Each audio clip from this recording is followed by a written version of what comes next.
Welcome back to the Pilot's Lounge. If you're a coffee lover, this episode is for you. Today we're joined by Mike Klemmer, a 20-year retired Army veteran who went on to found Aerial Resupply Coffee, a company that not only sells coffee but has the long-term goal of giving back to the veteran community, along with first responders and law enforcement.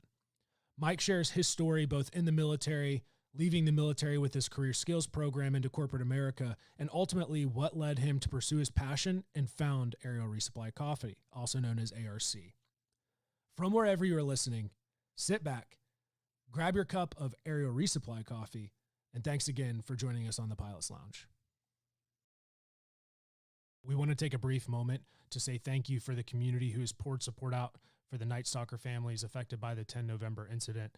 If you are looking for ways to continue being involved or give back, please go to theBrotalionBlueSkiesFoundation.org or the Night Stalker Association at nsa160.com. Welcome back to the Pilot's Lounge podcast. On today's episode, we are joined by Mike Klemmer, a 20-year Army veteran who went on to is the current founder and CEO of Aerial Resupply Coffee. Mike, welcome, and thank you for taking the time out of your day to come on the podcast. Yeah, thanks for having me. Love doing this with you guys, and really looking forward to speaking about what I do, but just having a good conversation. Absolutely. And as most of our listeners know, it is kind of funny, and it's kind of not funny, but it is ironic because especially myself coming up as a warrant officer, I'm sure you dealt with plenty of warrant officers throughout your career. If there's one thing that we know other than our job, it's good coffee, and we're ecstatic to have you on and chat about coffee and your story. But before we dive into that, something that we do with all of our guests is something called Table Talk, which in Army aviation usually involves an instructor pilot sitting down with, or just a pilot in command sitting down with that junior pilot and grilling them with questions before you go fly. We don't really do that. We don't want to display our lack of knowledge for our craft out there for everybody. So we just come up with random questions. And the first one that I have obviously is going to be along the lines of coffee. And, in the coffee realm, I obviously am nowhere near the professional that you are in this space. Pardon me. But when it comes to, all of these different blends of coffee, you personally, what is your favorite blend of coffee and why? Or I'll say, what is your favorite origin of the bean and why? Hey, we're back. Sorry, I think I had a technical glitch on my end. So what I heard you say was coffee. What's my favorite blend of coffee? So I'm actually a single origin guy. I prefer straight bean versus a blend. So what I use and what I sell is predominantly Colombian Excelsior beans, Colombian Supremo, because I love the flavor profile you can get from just one bean. When you start blending it, you can cover up some things that maybe you want to cover up, or you are trying to find a different flavor profile. But I'm a single guy. I'm very easy, right? Be simple, right? Just one thing. Let's go. Let's make it good. Awesome. Fantastic. And see, that speaks to our lack of knowledge in the coffee space. I'm like, oh, blend. And to that point, because a lot of people like me, we see Ethiopian, and you see all of these different types of coffee. Sure. And it's always interesting because people who I'll say are coffee snobs or who are in the industry, they all know. And I'm like, I don't know. I know what I like and some things that I don't, but I'll try any of it. But Spencer, I think you're up next. Yes. So we ask all of our guests when they come on the podcast, number one, if you do partake in adult beverages, what is your favorite dive bar that you've been to? Or it doesn't have to be a dive bar, any watering hole anywhere in the world. Any watering hole in the world. Well, I don't really go into dive bars or watering holes, but I will say here at UVA, down here in Charlottesville, the corner is where it's at for the University of Virginia and the students down there. And there is a ton of great places. Okay. I'm not very familiar because I think my college years are past me, so I don't typically roll into college bars at this point. But I would say, that's fair. I mean, yeah, right. And so, but I will say the college atmosphere and what they do down there on the corner with Boylan Heights and some other places down there do phenomenal work, phenomenal bars. Love what they do. But hey, isn't the VFW any local watering hole? We should That's say at some true. point that VFW is all over the world. Like, hey, so here's a good one. So I've never been there, but Post 43, which is the Hollywood American Legion, is supposed to be the largest speakeasy and the longest running speakeasy in the world for watering holes. Supposed to be one of the best ones out there. So if you ever have a chance to go out to Hollywood, that's where Post 43 is, and that's supposed to be the place to go. Interesting. I don't think anybody's ever brought up the idea of a VFW, but honestly, it's pretty interesting because the VFWs kind of remind me, like I was raised Catholic, and not to dive down that whole rabbit hole, but in the Catholic world, they have the Knights of Columbus, which is kind of their fraternal organization type of thing. And most of them have like a bar in there. And, this is definitely a rabbit hole, but I remember as a kid going into the Knights of Columbus, and I was, just to age, kind of give you an idea of my age. I was in middle school in 2000, when 9/11 happened and everything like that. And I remember going in there. It was a couple years after, and on the urinals, they had, how they put like the little protectors on the bottom of the urinals. Well, Yeah, inside of this Knights of Columbus bar urinal, they had all of the urinal protectors where had Bin Laden's face on them, and that's the way to I do it right remember there. that. Yeah, that's pretty funny. Well, on that note, do you go to breweries? Do you like beer? Yeah, yeah. So I drink beer. I go to a lot of the small craft places around here in Virginia. So Three Notched or Star Hill. Devil's Backbone is a huge brewery out here in Central Virginia that does a really good job. And I love the smaller local stuff. I think many people can agree that local is always better.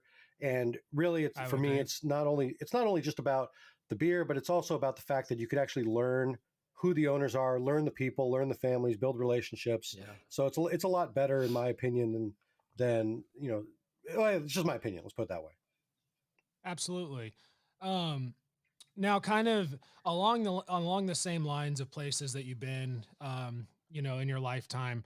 Obviously, you spent 2 decades serving our country, whether it was during that time or before or after that time. Of anywhere that you've been in the world, what is your favorite spot that you've been, or country, whether it's country, city, place, and why? Well, I got to say, so I spent 2 years in Germany with Second Cavalry Regiment, and so that was a phenomenal place to be. If you're ever, you're about 1 hour away from the Czech Republic border, and you're kind of positioned in between Nuremberg, Munich. It's kind of the eastern side of Germany, but I mean, you can get across Germany very easily anywhere it is, and because you're that close to the eastern border, you're really close to going to other places. I loved all of everything that was about Germany. I loved. My daughter was born there, so it's kind of uh, it's very much a place that holds a special spot in my heart, my wife's heart, my daughter's heart. And even though I deployed from Germany into Afghanistan and missed a year of my experience in Germany, like you make the most of it while you're there. So phenomenal place. Love all the Christmas towns. Love everything holiday related over in Germany. Absolutely. Now, were you at Grafenwehr? Yeah, yeah. Roll Rose Barracks. So 2CR is not cool enough to get the new stuff, so they just ram them down into this little small area, down by Vilsec, and say, "Hey, deal with it." And then they give all the other rotational units Grafenwehr for unknown reasons. Right. Right. My short time that I spent over in Germany, I was a rotational unit there. I was at a Willesheim, with I was at the cab headquarters in Illesheim, Right. actually in 2020 into 2021. And unfortunately, you brought up the Christmas markets, and that's something that we did not get to experience because of the whole COVID situation. A lot of that stuff Sure. got shut down, and they didn't even have Oktoberfest. Actually, there were all of the fun things that would have happened in Germany. We did not get to embrace, other than a cold winter and a lot of time in Poland. um, but Well, yeah, that's that's the other thing. fantastic. That's the thing that Second Cavalry Regiment doesn't allow you to do, which is travel now. Back when I went or was there, it was in 2012 to 2014, and we weren't doing all these massive rotations into Poland because we were still somewhat in the war on terror phase. And so, you had the unit was able to kind of sit for a year and do its training, but not go everywhere across Europe. So I do understand that. Sorry you missed all that, all the fun stuff, man. No, in hindsight, at the end of the day, kind of the benefit of being in the aviation world is I know myself and Spence, unfortunately, Brett couldn't be with us, is that even when things like that happen, we are able to see, quite a bit of things from the sky. We saw a new Schweinstein Castle and all of that stuff from the air, which is, it's pretty cool. So we still got to see things, just not quite in the same light that we would had travel been accessible. Now, kind of diving in a little bit on your military career side, obviously you retired in 2020, you backed that up 20 years. You came in just prior to kind of the global war on terrorism kicking off. Do you mind sharing your story about how you came into the military? What made you want to join, your upbringing, some of that? Yeah, so I grew up in Tucson, Arizona, and so it was the military was really not something that I'd ever really considered, even though my dad and my grandfather, and after I've learned my family a little bit more, it seems like every male in my family has served in the military. So I didn't know that at the time, and was kind of just not doing well in college, and really found myself on the wrong end of some money situations, and decided I needed a kick in the pants, and walked into the local Army recruiter and said, "Hey, I want to get out of here. Like I want to do something. I want to use the Army as a platform to help mold me into actual person instead of you know just kind of piddling around and wasting money, wasting time." And so that's what I did. So I joined, and really at the tail end of 1999, the first part of 2000. And then I depped in. I left in March of 2000. I joined as a common ground station operator, 96 Hotel, so military intelligence, which was great. That job doesn't exist anymore, mainly because JSTARS, if you know anything about the radar system platform, works really well in the desert. It doesn't work anywhere else, and so you're kind of, if there's no other fight going on, the Air Force just looks and says, "What are we doing with this platform?" But yeah, joined in 2000, and had a good run before September 11th hit. Of, I would say, old Army and old Army mentality for about a year and a half. Now, kind of, so you came in initially as an enlisted, That's or right. did you come in as yeah, you came in as on the enlisted side. Now, kind of going through culturally what that shift was. I know a lot of our listeners, even including myself, I came in kind of at the tail end of 2020, 2012, 2013, beginning of 2013. And I was for all intents and purposes, a street to seat guy. I did okay in college, similar, decided I wanted to go fly and kind of went that route. But the culture in the Army that I knew probably was a little bit similar in that we, at 2013 timeframe, Afghanistan was still going on, but a lot of the people at the unit that you'd show up to, a lot of those senior guys were the hardos from the mid 2000s that were these super experienced guys from Iraq. And I'm sure you had very similar things where you had these guys that were in the Army in the early 90s and they experienced, you know, Desert Storm and Gulf War One as they were starting to move towards retirement. How was that culture like for you? Just to, can you shed some light on just like a general day to day, from a cultural standpoint, what the military was like prior to that shift when the global war on terror kicked off? Well, so it's interesting. When I joined, combat patches were not something that you saw, right? So it was one of those things where everybody was slick sleeve. People were either either Desert Storm veterans, or the only thing they had ever done is rotate to Kosovo and done like a K4 rotation, right? But even then, especially in the MI community, it was really rare to see anybody in the MI community who wasn't prior something else, like prior infantry, or had reclassed into a different into the MI career field, to have any type of combat experience whatsoever. Everybody was in this like complete training mindset, and it was more or less just a lot of alerts and a lot of like, hey, we could deploy, let's do all these division readiness exercises where we all go pretend like we're going to load our equipment onto a train, and for 4 days, and we're going to sit and pretend like this is what's going to happen. And then when September 11th hit, it was like the shock to the Army was like, oh, this is real. Like, this isn't, we're not playing around anymore. And so I was assigned to Fort Hood at the time, and now it's Fort Cavazos. But when I was Fort Hood, I remember driving back on September 11th and seeing Abrams tanks rolling down the road, going the opposite direction to shut the gate down, and then, which was crazy because you'd think, I mean, prior to that, I don't know, it seemed like every military installation was an open installation. You could just drive on, like anybody could drive on, and that closed it down. And then it became this really, I would say, hyper focused, like we're about to go to war, like we're about to go do something. So whatever games we were playing is gone. And so, I would say work days prior to September 11th, there was a lot of, hey, we don't need you around here anymore, 15, 1600, go take off, go do what you need to do. Post September 11th, like we were working, pretty much, I would say 15, 16, 17-hour days straight until you started deploying. And then when the deployment cycles hit, it was deploy for 12 to 15 months, depending on what you're doing. And then when you came back, it was this idea that you were going to take a knee and that you were going to rest for a year or whatever your dwell time was. But in reality, it was, hey, rest for your block leave and then spin up again so you can start training to go back.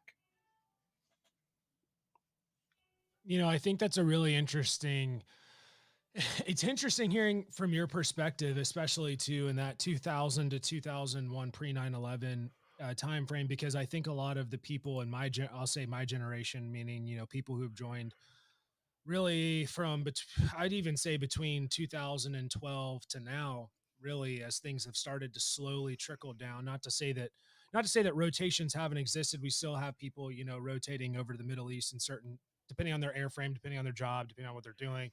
But obviously, it's significantly different than what it was in the initial invasion, and also through what I would consider when things were very busy in Afghanistan. But what I think is very interesting is that concept of we're training, everybody's kind of a slick sleeve. There's not a whole lot of people who have a lot of downrange experience, and the people who do are kind of on the back end of their career, deciding if, hey, am I staying in, am I getting out, what are we really doing here, into that kind of rude awakening. And not that that's the primary topic of what we're talking about today on the podcast, but I think it just is a really stark parallel to where we're at right now, both as a country and where our military is at, with a super high op tempo of training, and people are doing all this stuff, and they're not really sure what's going to happen. And unfortunately, I hope that we don't have another incident like 9/11. But I think that at least from a cultural standpoint and where we're at, there's a very similar parallel to where we are now and where we were in 2000, in terms of the military, what we're doing, what we're focusing on. And here's a hoping that we don't have to go back and send people on 12 and 15-month rotations, because we all know that wasn't great for anybody, whether mentally, and the home life side and the downrange side, it all together was not great. And I hope that nobody who's currently serving ever has to deal with that, or those who are going to serve. Spencer, do you have something? Yeah, Mike, I was curious at what point in your career you made the decision to switch over from the enlisted side to the commissioned officer side, and did you stay MI or did you branch transfer into something else? Yeah, so I came back from Iraq in 2004 or 2005, and I got assigned to go be a new equipment fielding team instructor at Fort Huachuca. And when I was there, the Army at that time had started releasing a lot of, I would say incentive programs for officers, because they were critically short certain officers after OIF 1 and OIF 2 hit. And everybody started realizing, yeah, we're going to be here for a while. So we need to ramp up our overall, end strength for the Army. I think at that time they were pushing it to like 550,000 to be able to get to where, so they needed officers, right? And the program that they were offering was, if you had 90 college credits, which I did, but if you had 90 college credits, they were doing essentially a program where they would commission you, and then after you commissioned, you were off. They essentially put you into a student detachment for a year to finish your degree. So you didn't even go to your unit as a butter bar. So like when I commissioned, I didn't get a choice. Back then there was no OML. Like you didn't like compete for certain branch slots. it was straight needs of the Army. So you had to put in you had to rank top 10 what you wanted and hope you got, and 3 of the first 5 had to be combat MOSs, and then you started listing it down as you went along. And I think I wanted to fly. I wanted to be like you guys, be aviation, be cool. But I didn't get a chance to do that, and I knew I wasn't going to do it, so I actually put aviation number 1 just to take up a spot because I wasn't sure what I wanted to do. But I put quartermaster number 3, and that's what I got. So, my commanding officer at the time, or my commander, was a major. He was MI. He was kind of bent that I didn't go right back into the MI world, but I will say that being a quartermaster and moving into the logistics career field was probably the best thing that ever happened to me. And I didn't even know it at the time. I was just like, oh, well, I'm going to deal with, fuel and ammunition and beds and taking care of people and supporting people downrange and moving things from point A to point B, or being an accountable officer, all these different things that the supply side of the Army does that I didn't even know about, but was like perfect for my personality and exactly what I should have probably been doing when I started in the Army. It's interesting how things tend to work out the way they're supposed to be sometimes when you just let it happen. Okay, that's awesome. I didn't realize that the Army did that. I mean, that's pre my time as well. That's a pretty cool incentive program that they did with the 90 credits. Go finish up your degree, and then you're right back in it. Do you know how long they ran that for? Was it just the first few years of the initial push, or was that around for longer? Well, they Just out were of doing, curiosity. I'm not sure. I think that they ran it for a couple years Okay. afterwards. I think when they really started ramping down the OCS requirements. So I commissioned in 2006. At the end of 2006 is when I went from staff sergeant to second lieutenant. And then I do know that they ran that OCS was pumping officers probably, I would say, until about 2010. And then they started backing away from the Okay. OCS program, mainly because, and you guys may or may not know this, but OCS is like the third tier of the way the Army wants to commission officers. They want it from West Point first, then they want ROTC, and then OCS is kind of like, oh snap, we need officers. Like, how do we bring officers into the force? Well, we're going to get them from people in the force. And so, a lot of cool people have become OCS products, like Tommy Franks, the general for Desert, or no, OIF. Yeah, the beginning of OIF, right? Yeah. Anyway, Tommy Franks, he was an OCS guy. So that's pretty cool because it's like, hey, you can make it to 4 stars as an OCS grad. That's incredible. I I know they have green to gold and they have all those programs now. I don't I definitely am not I'm not a subject matter expert on how some of those work, but I do think that now, I mean, from an aviation standpoint, obviously we have people who are in aviation from there's a significant number of West Point grads and academy grads in general, such as Spence, coming from the Merchant Marine Academy, though they might class that as ROTC, whatever they might do. But even on the OCS side, I feel like I've seen more and more aviators coming from that route, and I think it's I from my standpoint, I can't tell a huge difference. From a warrant officer and an operational standpoint, at the end of the day, it's you get out of it what you want to put into it, and if somebody's good at their job, they're good at their job, and so that's awesome. Kind of how was that shift for you in terms of from a career perspective standpoint, going from enlisted over to officer? Do you feel like your time as an NCO really shaped your time as a commander and beyond in the way that you did things and how you handled, maybe problems when they would arise when you were a company commander and so on and so forth? Oh, definitely. I think the biggest thing that being prior enlisted and being what's called a Mustang as you cross over from enlisted or NCO into the officer realm is that you have the perspective of what it's like to actually be on the other side. Like when I was MI, I got MI guys and gals are great people who are trained to ask why, but then the Army tells you stop asking why. You're not supposed to ask that question as a non-commissioned officer. It's the stupidest thing ever, right? So when I crossed over, it's like, oh, I can ask the question why now, right? I'm an officer, I can do that. But I remember what it was like when I was a staff sergeant, when I was a sergeant and a specialist and a PFC, and being stuck on like these details that I didn't understand. So when I became an officer it's like I would question my NCOs. Why are we doing this? Like, why? Like, to what benefit is it helping Joe in that foxhole doing whatever he needs to do? And yeah, I mean, sometimes you when you're a commander, you start saying, "Oh, now I understand why we did that.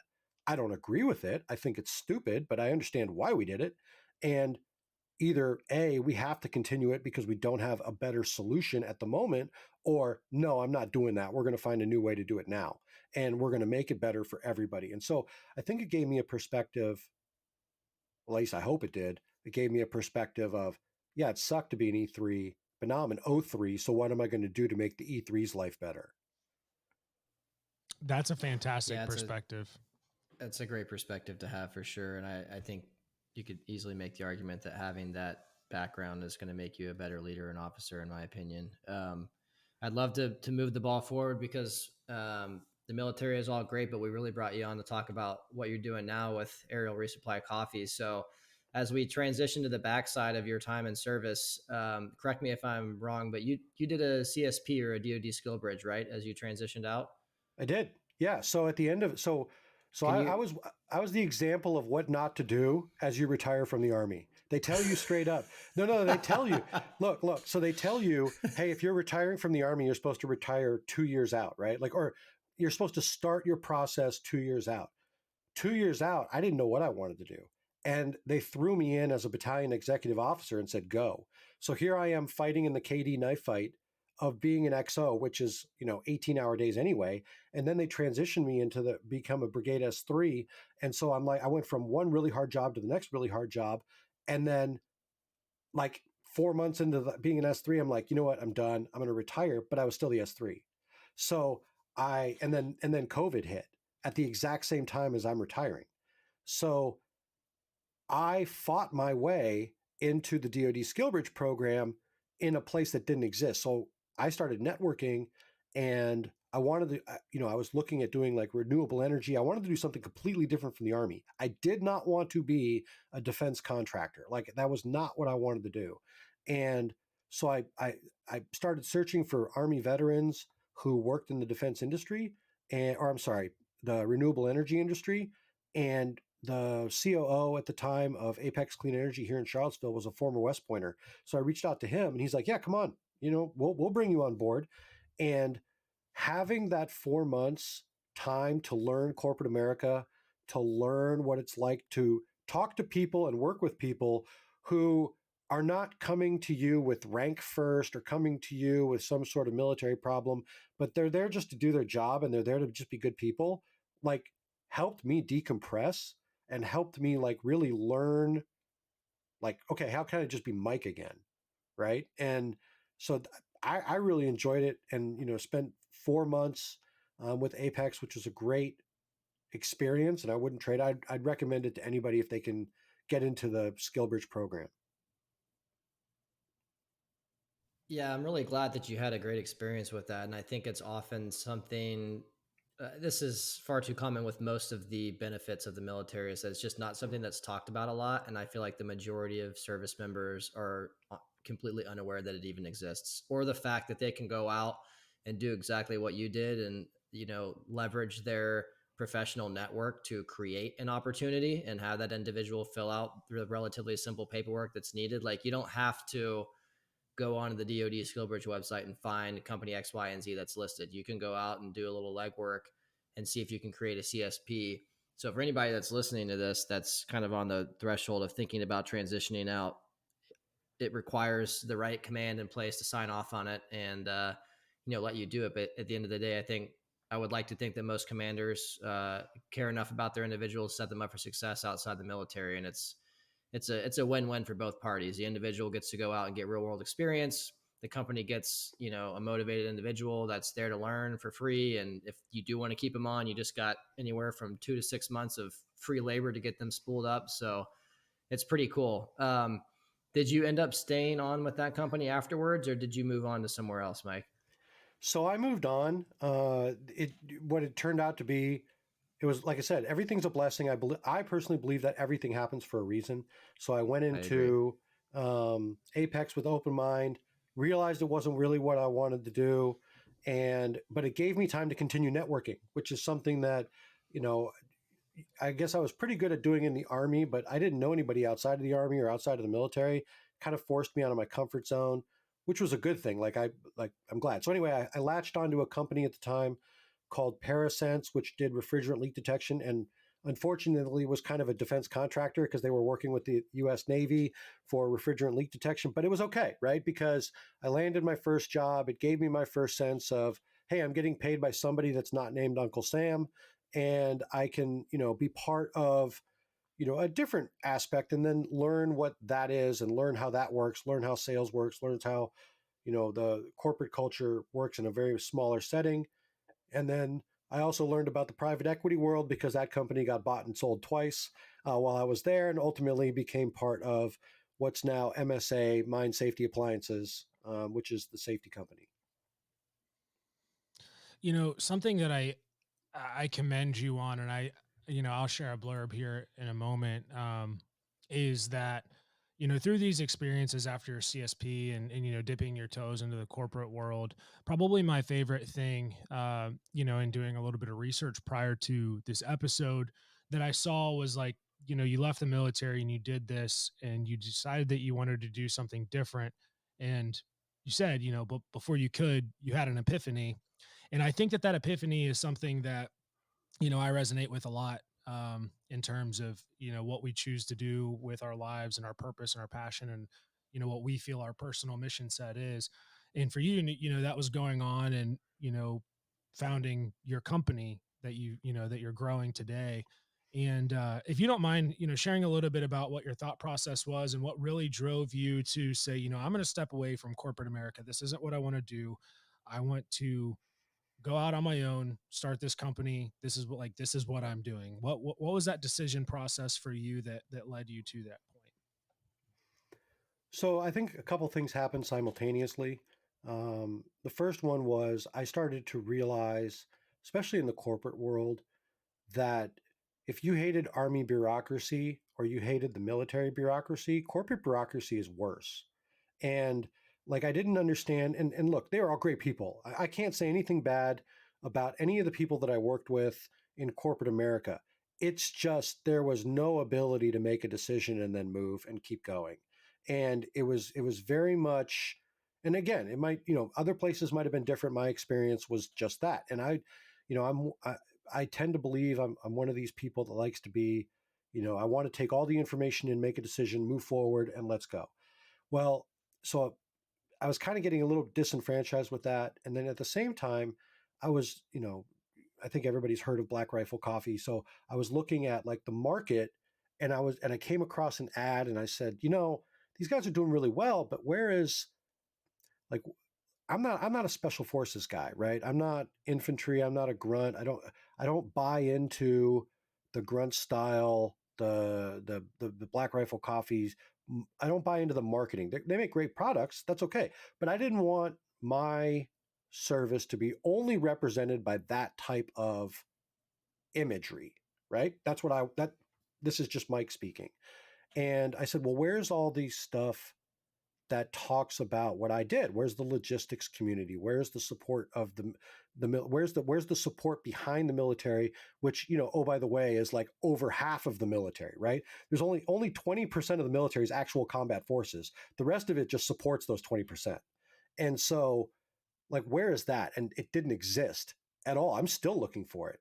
I mean, I guess it does now in Aerial Resupply Coffee, but like it didn't then.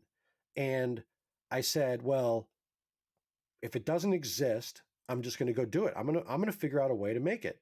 It's the same way. It's the same mentality I took with SkillBridge. It didn't exist for me, so I'm going to go make it. And I've every step of the way now has been, I look for something. If it doesn't exist, I'm just going to go figure it out and get it done. And that's what you're seeing as ARC continues to develop, and kind of my thought process for, I want to move forward in my life with something other than corporate America.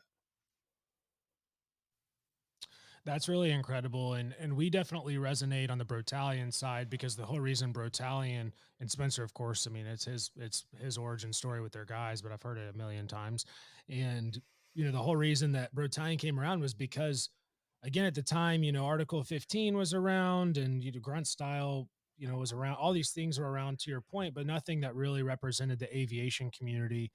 And that was the whole reason Brotalion, came to be, was because, it's a niche group of professionals similar to, what you guys are doing. And it lacked representation in that space, for some cultural representation of what we do and what we're passionate about. And it's really awesome to see, what you guys have done. Can you talk a little bit about, what drove you into the coffee industry itself specifically? Like, of all the things maybe you could have gone with, why coffee? Well, so I'll rewind. So I would say 15 years ago, I hated coffee with the passion of a thousand suns, right? Like I didn't want anything to do with it. I didn't love it. It was something that my parents drank. It was bitter. I just hated it, right? And when I got assigned to Second Cavalry Regiment, and we're moving all over the place, and I realized that you can't just go to the corner store and pick up a soda or pick up an energy drink. You're in the field, coffee's there. Like, I had to force myself to start drinking it because I needed the caffeine. I was a battle captain. I was sleeping 2 to 3 hours a night.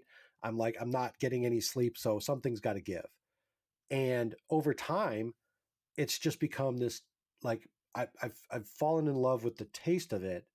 And when I decided that I wanted to do something different, I could have been a defense contractor. I could have gone out and, tried to make parachutes, or tried to do something in the kind of in the aerial resupply coffee space, or the aerial resupply space, or logistics background, whatever that is. But I mean, quite honestly, it didn't really speak to me. I looked at coffee as kind of this relationship bonding beverage that exists more so than alcohol, right? Like, alcohol's great. Don't get me wrong, in moderation. It's a phenomenal drink, and you can build a lot of relationships with it. The military has done very well off the backbone of alcohol, right? I would also say that I personally didn't want anything to do with it because I'm not a big drinker, but also because that is the culture of the military. Coffee is not. The alcohol is the military culture. And so, as a way to kind of separate myself from that, I wanted to go into the realm of, well, what other beverage is there? And so that was coffee. And so that's why I chose it. And get to learn about something that interests me, and it's in some pretty cool places in the world. And as I've learned over this journey, it's actually more flavorful than wine or some other beverages that we do. And you get to learn those things, which is really interesting. Yeah, Mike, I was just gonna say, I think that's a really unique and cool perspective, and it makes me wonder. I wish I had asked this question during the tabletop, so I'll ask it to you now. And if you don't have an answer, that's fine. I'm just curious: is there a specific moment in time that you remember that was like a special moment of having coffee? I know, like for me personally, maybe it's not just one particular instance, but I love the fall season, and there's nothing like sitting down on a Saturday morning with the windows open and a cup of coffee, like watching College Game Day. It's a small little tradition that I really enjoy heavily, and it always involves a cup of coffee. So I'm curious if you have any traditions in your life, or like a specific moment or two that coffee played an integral role in, which would also be interesting considering the fact that like you said, 15 years ago, you couldn't stand it. And now here you are running a company that's all about it.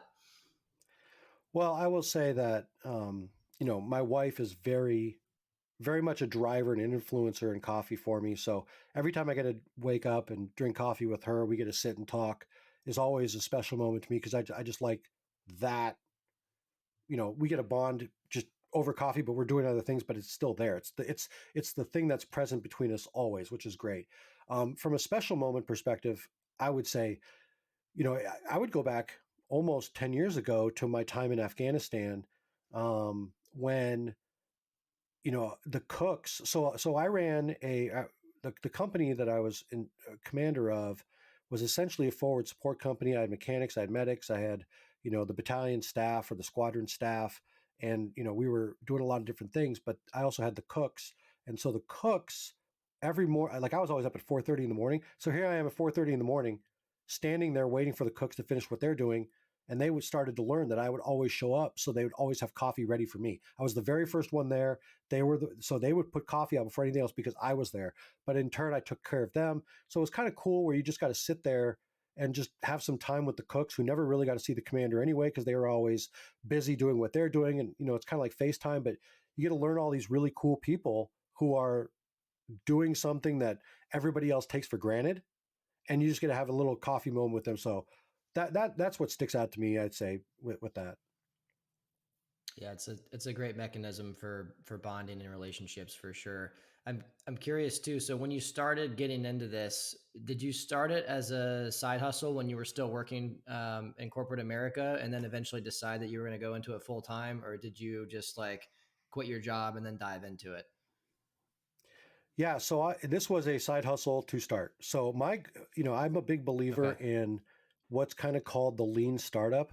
I didn't want to throw a bunch of money and a bunch of capital and a bunch of things at something that I didn't know would work. I mean, I had no idea when I created Aerial Resupply Coffee and came up with the name and started selling it that people would even like, you start to want like, is Aerial Resupply a dumb name, right? Like how is that even going to resonate with the community?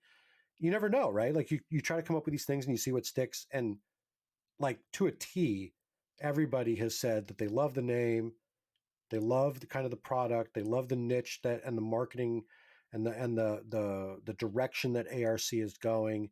And so that really expanded what I could do. And so in May of this year, I actually left my day job. I left MSA and took it on full time because it had become what had started as, hey, I'm going to work, 1 or 2 nights a week. I'm going to work, a couple hours at night, maybe a weekend, was turning into, I'm working every night, I'm working every weekend, and I'm still doing a day job. I need something, something's got to give. And so because this has taken off, it's time to do this full time. That's awesome. Something that I really like that you guys do that I don't think is really common across businesses, especially for people like me, who like I love coffee and I don't necessarily know everything there is to know about coffee. Like I referred to coffee snobs, before, but something that I love that you guys have on your website is the Flightline Cafe, where if you're a listener and you want to know what I'm talking about, head over to, their website, aerialresupplycoffee.com, and go to the Flightline Cafe. There are so many good articles that have been posted on there to spread knowledge. And there's recipes on there. There's stuff about decaf coffee and in the history of coffee and all this stuff. And I really think that speaks a lot to your passion, not just for, your business, but also for spreading knowledge. I think it speaks a lot to a company when it's not just a product they're trying to sell, but when they have knowledge to share with the community. And I definitely commend you guys on that. Cause I read quite a few of the articles and they're fantastic. And so kudos to you guys. They're really great. And it's great information that you guys have on there. Well, thanks. There's no trade secrets here. I think one of the things that people will learn about me as I build this, and what I hope other people take from it, is when I started ARC, my number one value that I had was I was going to be transparent in everything I did with my company from the start, right?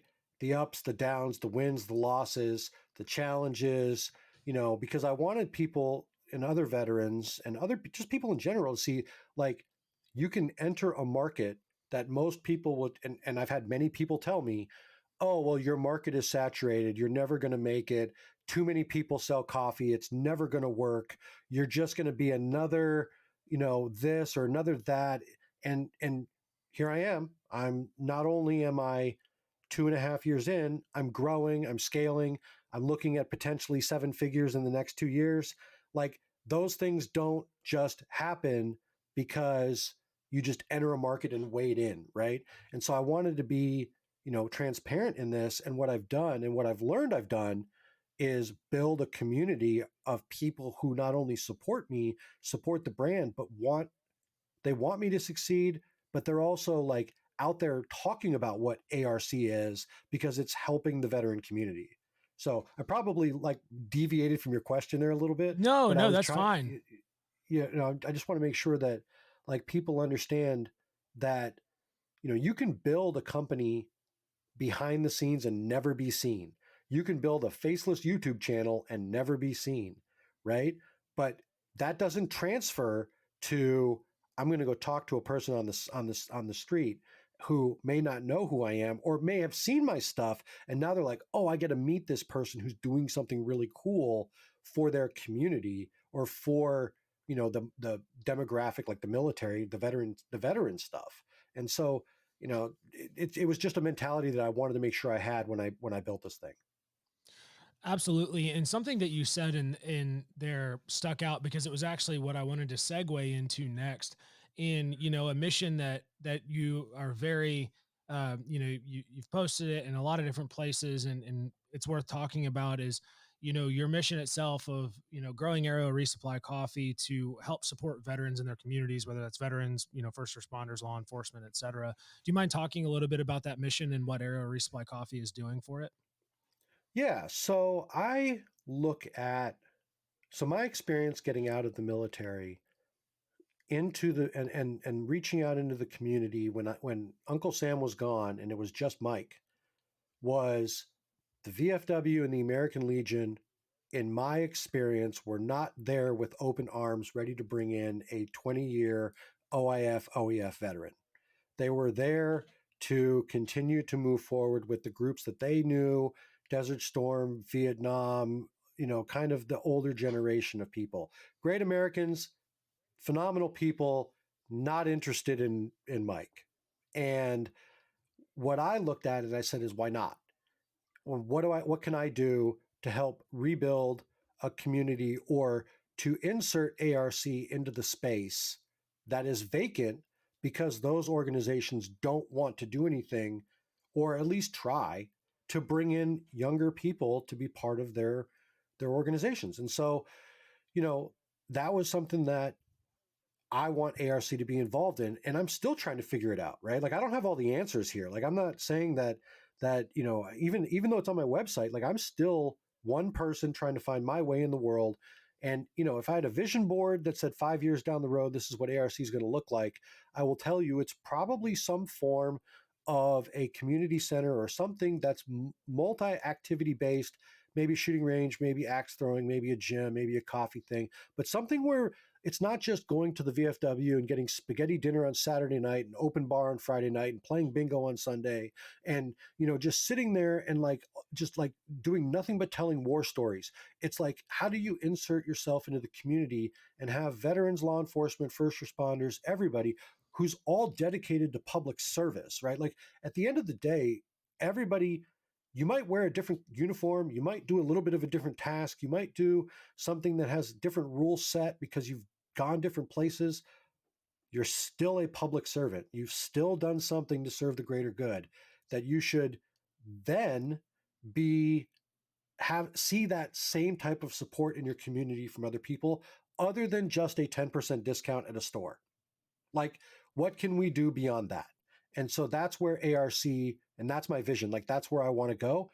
But as I sit here you know, as I sit here today, I don't have the end result of that. It's still a little cloudy, but it's getting closer every day. Well, Mike, you definitely answered my next question, which was going to be, where do you see ARC going over the next, couple years or several years? What is that? What's that 50-meter goal? What's that 100-meter goal? And I think for a company to have that community aspect in mind and that be the goal, goes without saying that that's an incredible purpose. And I think that that's awesome because I think especially in the business space, it's so easy for people to, instead of having, that idea of community being that 50 or 100-meter goal or 5-year, 10-year, whatever it might be, a lot of times it's, when you ask somebody that, it's a revenue based question. Oh, I want to hit, of course, every business wants to hit that revenue figure because you're still a business, you're still trying to make money. But for that response to be, I want something that is giving back and building this community of people who've given so much in service. I think that's really commendable, and it's a pretty incredible thing and mission that you have. Well, I appreciate that. I think that I have taken a nonprofit mindset into a for-profit business. And I'm using kind of my mission and what I want to do to transfer my mission to helping people in helping the community at large with my own funding stream instead of looking for donations for people to help me with a funding stream. So places like Wounded Warrior Project, places, there's a lot of them, and I could go down the list, but they're all funded by donations. They're not funded by revenue. And I'm choosing to do it through revenue because then then I have greater control over what am I actually doing with it? How am I actually supporting the community? And it's a different way of looking at it. And it's not all about, hey, yeah, I want to, be $1 trillion company and, push coffee all over the world and take on Starbucks and do all that. Like, that's great. I don't want to be Starbucks. I want to be ARC. Yeah. And ARC has a different idea of what coffee is going to do for the community that we are all a part of. You've said a lot of things the past 5 or 10 minutes, and I have a ton of shit like floating around my head that I want to try and get out. So I'll try and just say a couple of things without like bogging you down with a bunch of stuff. Number one, I applaud you for just taking action. You've kind of alluded to yourself, like not necessarily sure what the end state looks like. We've already talked about a couple of times on this podcast how things tend to just happen the way that they're supposed to. But by just going out and making shit happen, that's like at least half, if not 51% of the thing is just like showing up and doing stuff. So many people talk, oh, I'm going to go do this. Oh, I'm going to join a gym. Oh, I'm going to start a business. Oh, I'm going to get this promotion or whatever. It's all talk and they never actually do anything about it. If they would just shut up and do the work, you'd be amazed at what would happen. And you're already proving that right now. You're 2.5 years in, you look at what you've accomplished. Obviously there's a lot more down the road, but you're setting the roadmap out for yourself and kind of showing others through being transparent, like the path to success is there, but you have to actually take action on it and take a little risk too. You can't be completely risk adverse, which I really admire. The other thing too, on the community aspect, is something, and Nick will probably laugh because I send him this all the time, and Brett as well. But there's if you're familiar with the Nike principles, if you're not, you can check it out or whatever. It's kind of cool. But at the very bottom one, I think there's 10 of them. It's something along the lines of, if we do the right thing, money comes automatic. I'm paraphrasing a little bit, but like, I truly believe that when you're doing the right shit, like you're talking about, like obviously you have a business to run and bills to pay and whatever, as we all do. But if you approach it from the mindset of just making the world a better place, or in this particular circumstance, your community a better place, it tends to just take care of itself. Because exactly what you alluded to earlier in the conversation, you start to get buy-in from individuals, and then they go out and they spread the Lord's word, so to speak, on, hey, this is what ARC is, this is what they're doing, this is why I love them. And then that organic grassroots growth starts to take off more and more and more. And you can't ask for a better way to grow your company is by your customers. I mean, it's great. Obviously marketing is important, but when you have diehard fans that are going to support you and follow your vision, whether you take them left, right, up, or down, like that's how you know you really have something. So in kind of summary, to wrap it up, it's really have you come on and talk about, it seems like you're doing all the right stuff, man. I'm looking forward to watching you from the sidelines and supporting and seeing where ARC is in, the next 5 to 10 years. It's really cool. But I know, Nick, I don't think you have necessarily any more pointed questions yet. Mike, I'd love to open it up for you. If there's anything that you want to make sure our listener base gets with regards to, your mission set, where they can find you on social media, your website, all that kind of stuff. We don't want you to walk away without getting anything out to our community.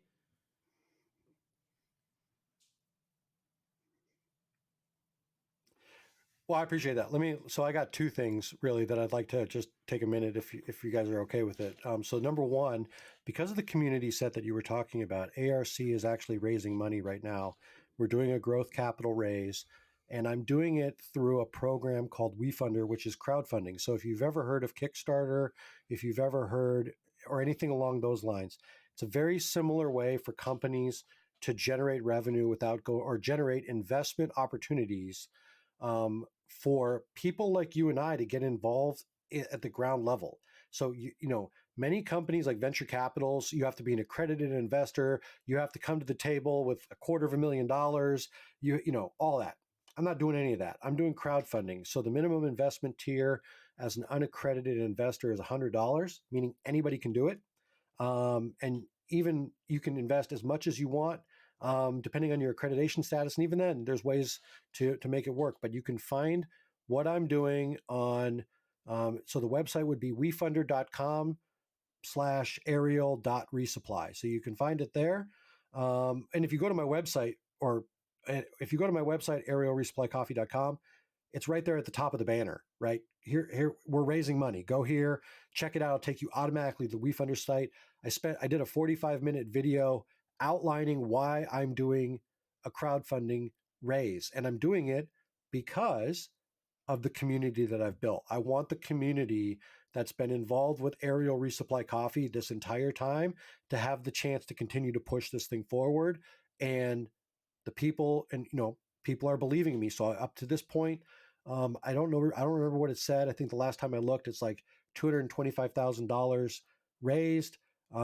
It's actually probably a little bit higher than that with some other commitments that I have. But my goal is still $500,000 to push this forward. So that leads to my second point. Why am I raising that much money? Aerial Resupply Coffee opens its first ever store on 1 January 2024 here in Charlottesville, Virginia. So I took a huge leap, left my day job in May, and 6 months later, I took out a lease. I've bought a production roaster. I have 2,400 square feet of space that I am now pushing towards a retail location. Again, it's not going to be a coffee shop. It's still a work in progress. You're not going to walk into it and be like, this is the finished product. But you know what? It doesn't have to be, right? That's not what this is. And I want people to be able to come in and see it as it grows, because they're going to see something that they've never seen before. And here in Charlottesville, and I don't know what other people have around in their community, but the only place here in Charlottesville that even tries to brand itself towards the military is Mission Barbecue. And that's only something that they do with, first responders. They put, all the football helmets and other things on the wall. I'm the only other place that's attempting to do this. It's not about 10% military discount. It's not about, well, this is just the things we kind of say we do. What ARC does is portions of my proceeds and portions of what this is going to be and everything else goes to an organization called 22to0.org, which is all about healing veterans, law enforcement, first responders from anxiety and PTSD. So I am already leaning forward in that space. And so that, I can talk a lot more. I could probably spend 2 hours doing this, but I'll shorten it up and just say I appreciate what you guys are doing, and for letting me ramble on a little bit about what ARC is up to, and really just happy to be a part of all of this. Absolutely, Mike. And we appreciate you sharing that. Something that we close out every episode of our podcast with is, asking our guests a tip. Some of them are, maybe tips for future aviators or whatever that might be. But, specifically with you, I think you offer an interesting perspective on transitioning out of the military, given that, you gave 20 years of service to our country, and you went to corporate America and, decided to go a different route. What would your tip, or what would your tip for success be to somebody who's maybe not retiring, maybe they are retiring, but just looking to transition out of the military and move out into that civilian, force, whatever that might be, whether that's business or doing their own thing, what would your tip to them be? Network yesterday, and network and talk to as many different people as you can. And it doesn't have to be these hour-long conversations. It just needs to be somebody else's perspective, because the one thing you don't have is their perspective. For everybody who says, well, the military doesn't, or people out there don't see what we do in the military and how hard we work and everything else, it's the exact same opposite. You don't see what people in the regular world are doing and how the regular world exists, and you have this false sense of security. And then the other thing I would say is, you have to remember that you were somebody before the military. Who was that person? And do you still like that person? And if you do, then how do you bring that person back to the forefront after your service?